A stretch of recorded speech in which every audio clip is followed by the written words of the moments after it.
2023 সালের মে মাসে ভারতের প্রতিরক্ষা গবেষণা এবং উন্নয়ন সংস্থা ডিআরডিওর অন্যতম শীর্ষ কর্মকর্তা প্রদীপ কুরুলকারকে মুম্বাই থেকে গ্রেপ্তার করে দেশটির অ্যান্টি টেররিজম স্কোয়াড। খবরটা শুনে অনেকেই আকাশ থেকে পড়েছিলেন। ডিআরডিও এমন একটা সংস্থা যারা ভারতের প্রতিরক্ষা ব্যবস্থা এবং নিরাপত্তার সঙ্গে সরাসরি জড়িত। ভারতের সামরিক বাহিনী থেকে শুরু করে পুলিশ কিংবা রিজার্ভ ফোর্স সবারই নানা গোপন তথ্য ডিআরডিওর কাছে আছে। এমন একটি সংস্থার এত বড় বিজ্ঞানী যখন অ্যান্টি টেররিজম স্কোয়াডের হাতে গ্রেপ্তার হন, তখন বিষয়টা যথেষ্ট গুরুত্বপূর্ণ হওয়ার কথা। প্রদীপকে গ্রেপ্তার করা হয়েছিল প্রতিবেশী রাষ্ট্র পাকিস্তানের গোয়েন্দাদের কাছে গুরুত্বপূর্ণ নথি পাচারের অভিযোগে। আর এই নথি পাকিস্তানের গোয়েন্দারা হাতিয়ে নিয়েছিল সুন্দরী নারীর টোপ ব্যবহার করে।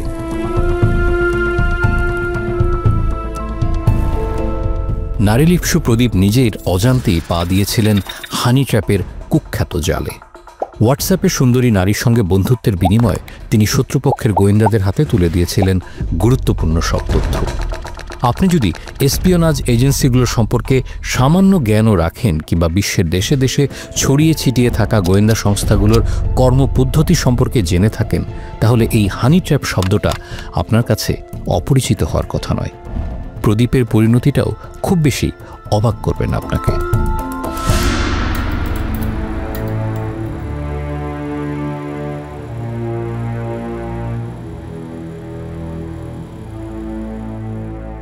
হানি ট্র্যাপ শব্দটার একটা সুন্দর বাংলা প্রতিশব্দ করা যায়, সেটি হলো ভালোবাসার ফাঁদ।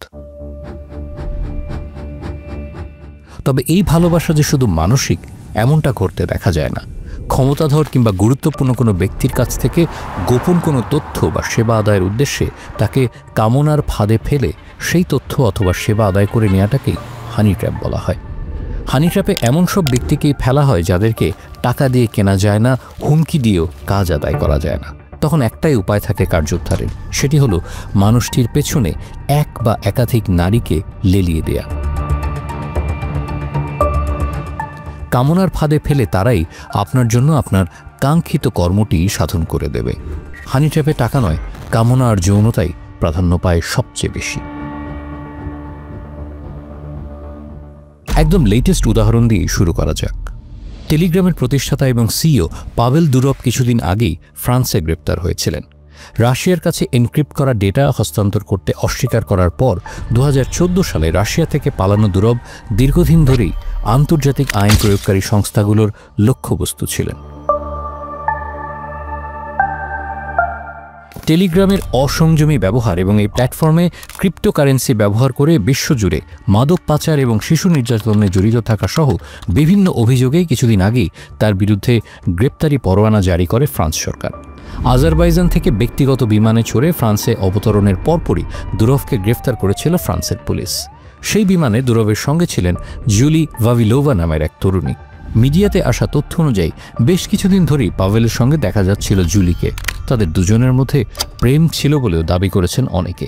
জুলির ইনস্টাগ্রাম অ্যাকাউন্টেও দুজনকে একসাথে দেখা গেছে। কিন্তু পাভেলের গ্রেফতারের পর জুলি যেন হাওয়ায় মিলিয়ে গিয়েছিলেন। তিনি কোথায় আছেন, কেমন আছেন, পাভেলের সঙ্গে তাকেও গ্রেফতার করা হয়েছে কিনা, এসবের কিছুই জানা যাচ্ছিল না। অন্যদিকে নিরাপত্তা বিশ্লেষকরা দাবি করছিলেন জুলির ইনস্টাগ্রাম পোস্টের কারণেই ফ্রেঞ্চ গোয়েন্দারা পাভেলের অবস্থান সম্পর্কে নিশ্চিত হতে পেরেছিলেন। 24 বছর বয়স্ক জুলি একজন ক্রিপ্টোকারেন্সি স্পেশালিস্ট। দুবাইয়ে কাজ করতেন তিনি। সেখানেই পাভেলের সঙ্গে পরিচয় তার এবং ঘনিষ্ঠতা। দুজনে একসঙ্গে বিশ্বের বেশ কিছু দেশে ঘুরে বেরিয়েছেন। ইনস্টাগ্রামে সেসব মুহূর্তের ছবিও শেয়ার করেছেন জুলি। উজবেকিস্তান বা আজারবাইজানের ছুটি কাটাতে গিয়ে পাভেল এবং জুলির হাস্যোজ্জ্বল মুহূর্তের ছবি এখনও শোভা পাচ্ছে তার ইনস্টাগ্রাম অ্যাকাউন্টে।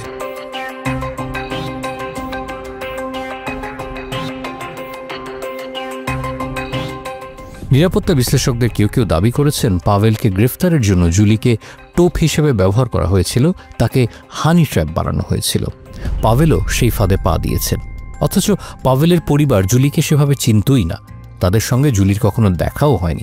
যেভাবে তিনি পাভেলকে নিজের প্রেমের জালে ফেলেছেন, তাতে করে অনেক সিকিউরিটি স্পেশালিস্টই বলেছেন যে জুলিকে বেশ কয়েক বছর ধরেই এরকম একটা হাই ভোল্টেজ অ্যাসাইনমেন্টের জন্য তৈরি করা হচ্ছিল। কেউ কেউ অবশ্য বলেছেন যে হানি ট্র্যাপ নয়, বরং অসাবধানতা বশতই এসব পোস্ট সামাজিক যোগাযোগ মাধ্যমে শেয়ার করেছিলেন জুলি। এতে করে পাভেলের নিরাপত্তা বিঘ্নিত হতে পারে এটা বুঝতে পারেননি তিনি। কিন্তু তারপরই প্রশ্ন আসে, তাহলে পাভেলের গ্রেফতারের পর কোথায় ভোজবাজির মতো মিলিয়ে গেলেন তিনি? কারা তাকে অদৃশ্য হয়ে যেতে সাহায্য করল? পাভেল আসলেই হানি ট্র্যাপের শিকার হয়েছেন কিনা এটা নিয়ে দ্বিমত আছে অনেকেরই। তবে দ্বিমত থাকবে না মর্দেচাই ভানুনুর গল্পটা নিয়ে। ইসরায়েলের এই নাগরিক সে দেশের একটি নিউক্লিয়ার প্ল্যান্টে কাজ করতেন টেকনিশিয়ান হিসেবে। 1986 সালে তিনি ব্রিটেনে গেলেন বেড়াতে, আর গিয়ে প্রখ্যাত ইংরেজি দৈনিক সানডে টাইমসের অফিসে গিয়ে দাবি করলেন ইসরায়েলের কাছে নাকি পারমাণবিক অস্ত্র আছে। নিজের দাবির সপক্ষেও কিছু যুক্তি দিলেন তিনি। চারিদিকে সাড়া পড়ে গেল। সানডে টাইমস জানত ভানুনুর উপর যে কোনো সময় হামলা হতে পারে, তাই তারা লন্ডনের একটি সেফ হাউসে ভানুনুর থাকার ব্যবস্থা করল। এখানে যে ভানুনু থাকছেন সেটা যাতে কাকপক্ষীয় না জানে এমন গোপনীয়তা রক্ষা করা হলো পুরো ব্যাপারটায়। তবে ভানুনুর প্রতিপক্ষ যেহেতু মোসাদ, তারাও আটঘাট বেঁধেই নেমেছিল।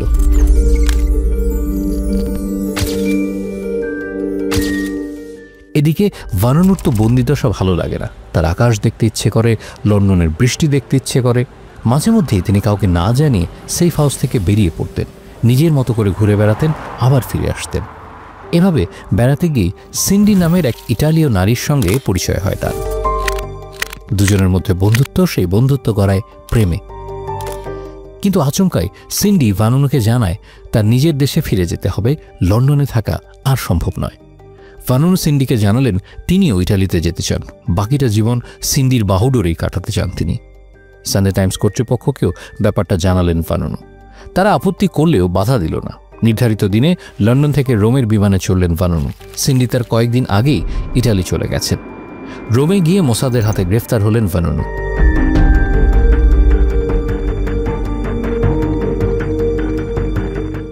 মালবাহী জাহাজে করে লুকিয়ে রোম থেকে তাকে নিয়ে আসা হলো তেল আবিবে। তারপর করা হলো বিচারের মুখোমুখি। এখানে এসেই জানতে পারলেন সিন্ডি নামে আসলে কেউ নেই। তার সঙ্গে এতদিন প্রেমের অভিনয় করেছিলেন শেরিল নামের এক মোসাদ এজেন্ট। হানি ট্র্যাপের শিকার হয়েছিলেন বেচারা ভানুনু।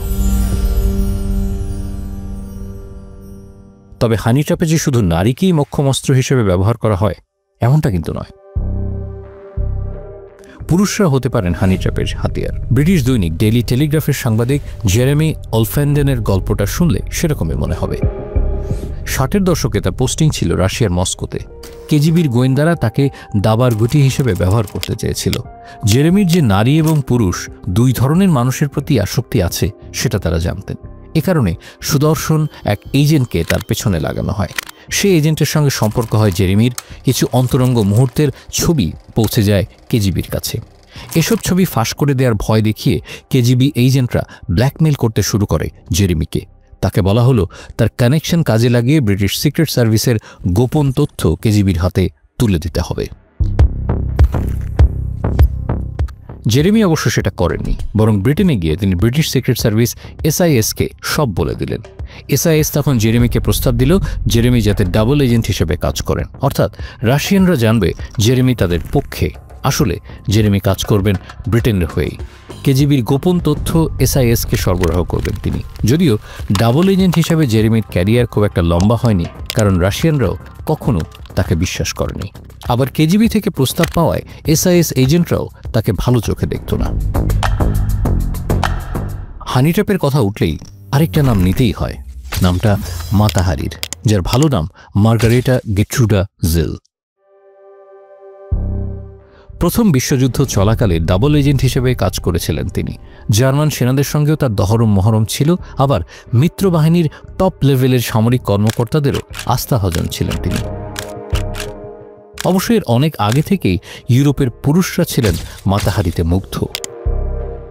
মাতাহারি পেশায় ছিলেন স্ট্রিপ ড্যান্সার। সমাজের উপরতলায় ছিল তারা বিচরণ।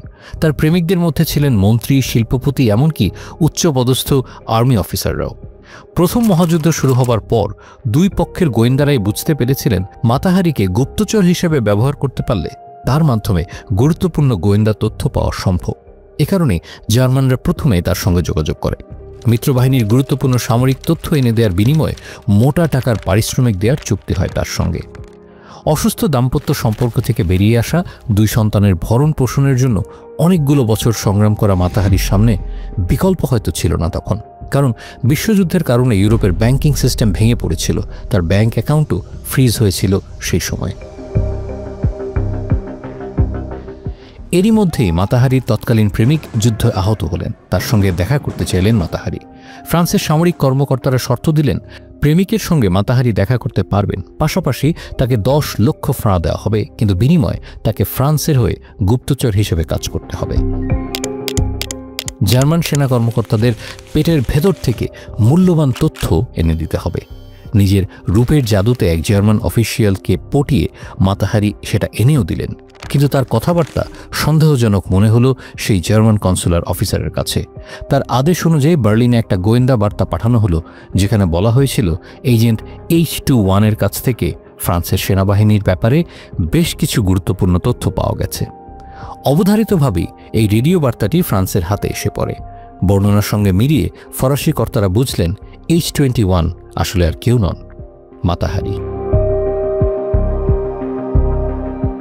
মিশন শেষ করে ফ্রান্সে ফিরলেন মাতাহারি।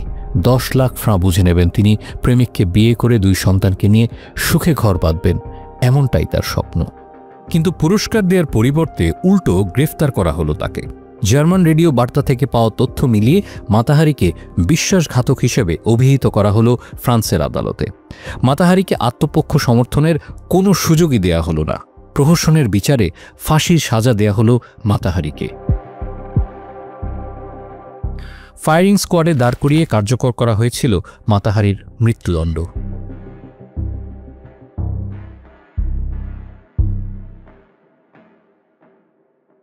সেই মৃত্যুর খবরে ফ্রান্সে সেদিন কেউ চোখের জল ফেলেনি, বরং বিশ্বাসঘাতকের কঠিন সাজা হয়েছে ভেবে আত্মতৃপ্তিতে ভুগেছে। মাতাহারি আসলেই দোষী ছিলেন, নাকি ছিলেন পরিস্থিতির শিকার, নাকি তাকে ঘিরে রচিত হয়েছিল গভীর এক চক্রান্ত, সেটা কেউ তলিয়ে দেখতে যায়নি তখন। এমনকি মাতাহারির মৃতদেহটাকে দাফনও করতে এগিয়ে আসেনি কেউ। পরে এক মেডিকেল কলেজে দান করে দেয়া হয় মাতাহারির মরদেহ। এত এত উদাহরণ শুনলেন, বাংলাদেশে হানি ট্র্যাপের একটা ঘটনাও তাহলে বলি।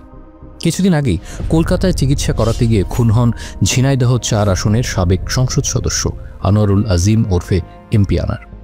সেই চাঞ্চল্যকর খুনের ঘটনা সারা ফেলে 2 বাংলাতেই। প্রভাবশালী একজন সংসদ সদস্যকে খুন করে তার দেহ টুকরো টুকরো করে গায়েব করে দেয়া হয়েছে, এটা ছিল অবিশ্বাস্য একটা খবর। পরে গোয়েন্দাদের তদন্তে বেরিয়ে আসে স্বর্ণ চোরাচালান এবং মাদক ব্যবসায় আধিপত্য বিস্তারকে কেন্দ্র করে ঘটেছে এই হত্যাকাণ্ড। আর এমপি আনারকে বাগে আনার জন্য খুনিরা সেলিস্তা নামের এক তরুণীকে ব্যবহার করেছিল। সেলিস্তা হানি ট্র্যাপে ফেলেছিলেন আনারকে। তার ডাকে সাড়া দিতেই এমপি আনার কলকাতার সঞ্জীবা গার্ডেন এলাকার একটি ফ্ল্যাটে যান। সেখানেই তাকে খুন করে খুনিরা, তারপর মৃতদেহ টুকরো টুকরো করে বিভিন্ন স্থানে পুঁতে ফেলে।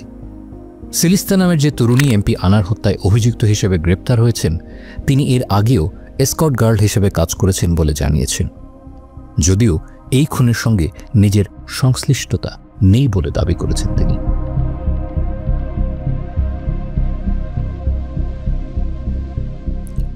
হানি ট্র্যাপ যে শুধু গোয়েন্দা বাহিনীগুলো ব্যবহার করে এমনটি নয়, এই মধুচক্রের ফাঁদ ছড়িয়ে পড়েছে একদম রুট লেভেলেও। বাংলাদেশি গণমাধ্যম ঢাকা পোস্টের এক প্রতিবেদনে একজন পুলিশ কর্মকর্তা জানিয়েছেন, গোটা প্রক্রিয়াটা নিয়ন্ত্রণ করে একটা বড়সড় সিন্ডিকেট। এই সিন্ডিকেটের অংশ হিসেবে সুন্দরী তরুণীরা বেশ কয়েকদিন ধরে বিত্তশালীদের টার্গেট করেন। এরপর তাদের সঙ্গে স্বাভাবিক কথাবার্তা বলেন, মদ খান, অনেক সময় পৃথক রুমে সময় কাটান। সম্পর্কের 2-3 সপ্তাহ পার না হতেই তরুণীরা ওই ব্যক্তিকে একসঙ্গে রাত কাটানোর প্রস্তাব দেন। রাত কাটানোর জন্য গুলশান, ফার্মগেট, মতিঝিল, পল্টন ও নবাবপুর এলাকার হোটেলগুলোকে বেছে নেন তারা।